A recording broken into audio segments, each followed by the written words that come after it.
नमस्कार, मैं हूं आपके साथ नम्रता और मेरे साथ हैं अपूर्व। देखिए, किसी भी राज्य में अपूर्व जब चुनाव होते हैं तो जो भी पार्टियां वहां पर लड़ रही होती हैं उसके जो नेता हैं बाकी राज्यों में जो मौजूद होते हैं वो भी मुखर होकर अपनी बात रखने लगते हैं। अब महाराष्ट्र के सीएम उद्धव ठाकरे ने नीतीश कुमार पर निशाना साधा है, तमाम तरह की उन्होंने बातें कही हैं और साथ ही साथ उन्होंने बिहार की जनता से अपील की है कि भाई आप सोच समझकर वोट कीजिएगा, क्योंकि एक तरीके से नीतीश को उन्होंने दगाबाज कहा। उन्होंने कहा 2014 तक मेरे साथ थे और उसके बाद हर्ष राव ने देखा। इसके अलावा प्रधानमंत्री मोदी पर भी उद्धव ठाकरे ने निशाना साधा है। उन्होंने ये कहा है कि अगर कोई ये कह रहा है कि इस देश के किसी भी कोने में पीओके है तो वो प्रधानमंत्री की नाकामी है। पीओके वाला बयान आपको याद होगा, अभिनेत्री कंगना रनौत ने कहा था। ये देख लीजिए कि अब से कुछ दिन पहले तक कंगना रनौत हो या फिर जितनी भी पार्टियां हैं वो उद्धव सरकार को घेर रही थी, बड़े बड़े नेता थे जो उद्धव सरकार को घेर रहे थे। उन्होंने गागर में सागर भर दिया। एक ही बार कूदे हैं, विजयदशमी के मौके पर एक जगह पर बोले हैं और सीधा लाइन से एक एक करके निशाना साध दिया है। देखिए, ये भी दर्शाता है कि उद्धव ठाकरे भी कितना इन्वॉल्व है बिहार के विधानसभा चुनाव। बिहार के विधानसभा चुनाव से उद्धव ठाकरे का क्या लेना देना? ना वो शिवसेना बिहार के विधानसभा चुनाव लड़ रही है, ना उसका कोई लेना देना है, ना ऐसा कोई गठबंधन है जिसमें वहाँ पे शिवसेना साथ में हो, ऐसा तो कुछ नहीं है ना।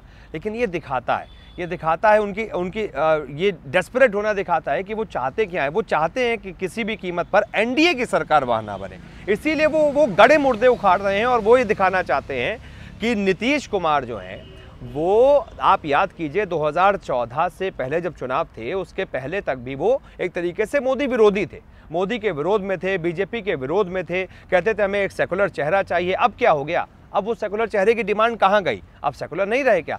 दूसरी बात ये भी है कि उसके बाद यहीं पे विधानसभा चुनाव में 2015 में ही सरकार बनाई थी एक तरीके से मोदी विरोधियों के साथ, लेकिन फिर बीच में ही बाजी पलट गई और एनडीए के साथ चले गए। तो वो सारी चीज़ें याद दिलाना चाह रहे हैं उद्धव ठाकरे, ताकि लोगों ने जिस सेंस के साथ वोट किया था वही उनके पास वापस उसी सेंस में पहुंच जाए कि यार हमने तो खिलाफ वोट किया था, सरकार इन्होंने बना ली।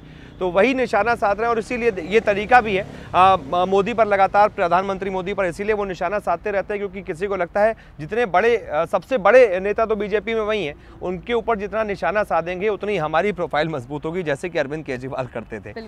उन्होंने यही तरीका अपना लिया था। तो किसी बड़े नेता के साथ आप सीधी टक्कर अपनी दिखाएंगे तो आपका भी कद धीमे धीमे ना चाहते हुए भी बड़ा होता जाएगा लोगों की नजर में। यही है, नहीं तो महाराष्ट्र से बिहार का क्या लेना देना? आप क्यों उसमें बिहार के लोगों को बता रहे हैं कि आप सोच समझ के वोट? क्या बिहार के लोग समझदार नहीं है भाई उद्धव ठाकरे जी कि आपसे पूछ के वोट डालेंगे वो?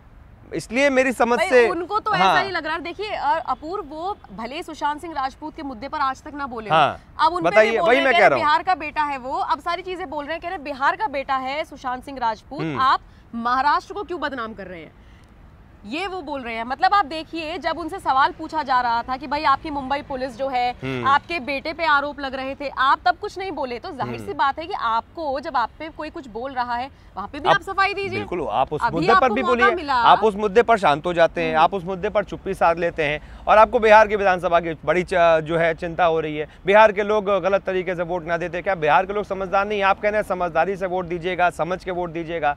भाई आपसे ज्यादा है समझ। जैसे महाराष्ट्र के लोगों को समझ है वैसे उनको भी लोगों को समझ है। महाराष्ट्र के लोगों ने भी किसे कैसे वोट दिया था सबको पता है। महाराष्ट्र के लोगों ने किसको वोट दिया था?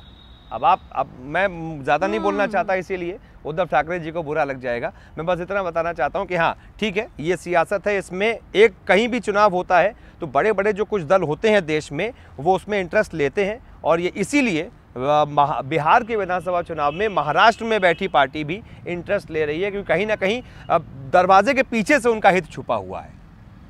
बिल्कुल वही है ना कि अपना फायदा नहीं हो रहा है, दूसरे का नुकसान कर दो तो भी तो अपना ही फायदा है। तो देखिए, जहाँ पे जरूरत हो अगर वहां पर वो बोलते तो फिर भी अच्छा लगता, पर ठीक है, चलिए, उनकी अपनी सोच है, विचार थे जो उन्होंने रख दिए हैं। महाराष्ट्र के सीएम ने ये जो सब कुछ बोला है, जो हमने आपको बताया, आपकी इस पर क्या राय है हमें जरूर बताइएगा।